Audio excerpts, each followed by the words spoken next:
Hello everyone. In the previous session we discussed about features of C language. Today we are going to discuss about structure of C program.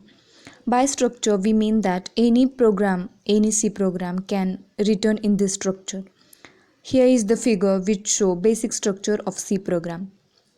First section is our documentation section, then link section, then third is definition section, fourth one is global declaration section, and then main function.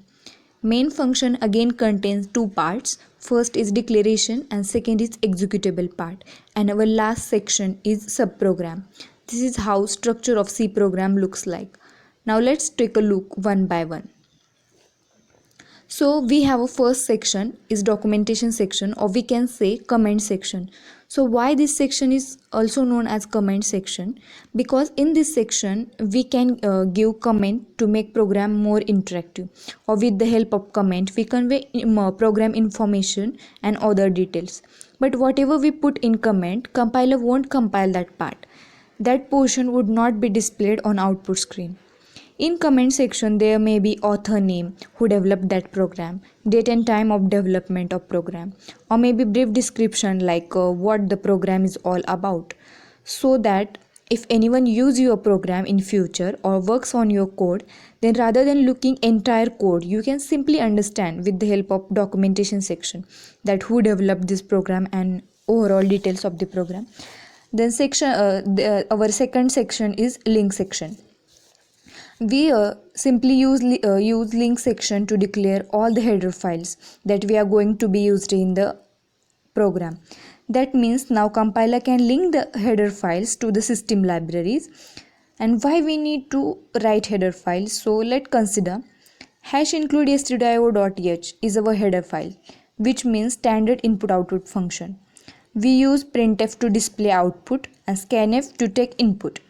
As printf and scanf are predefined function, and where is the has function defined, so they defined in the header file stdio.h. If we have to include printf and scanf in our program, then we also have to include that header file to tell the compiler what does printf or scanf mean. The code of printf or scanf function already written in the library. That's why we include header file. It's not like that our header file remains the same all time. In our program, if we have to perform some mathematical operation, then you need to include math.h header file, or it varies with function. Then our third is definition section.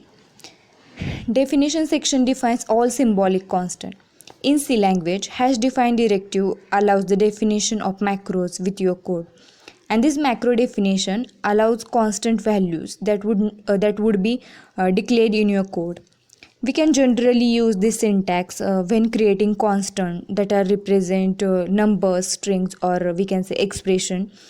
A best example of definition section is #define pi, because pi value is always constant, that is 3.14, as we all know that. Then fourth section is global declaration section. In C, there are local variable and global variable. Local variables are variables who declared within the function of block. So the scope of local variable is limited, and this scope remains within the function only in which they are declared.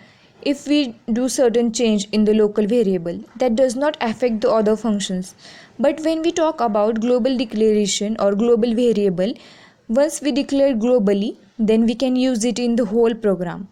If we have to use suppose a variable in the program, I have to declare it lots of time.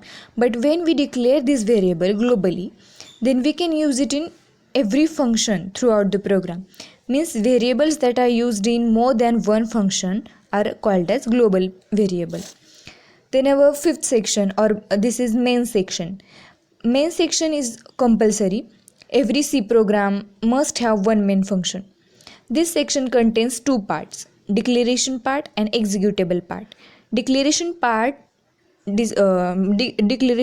declares all the variable that are used in the executable part. And our last section is subprogram section.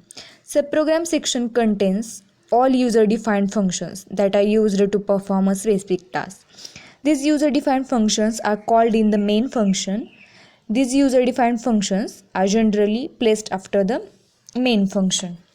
And this is the basic structure of our C program.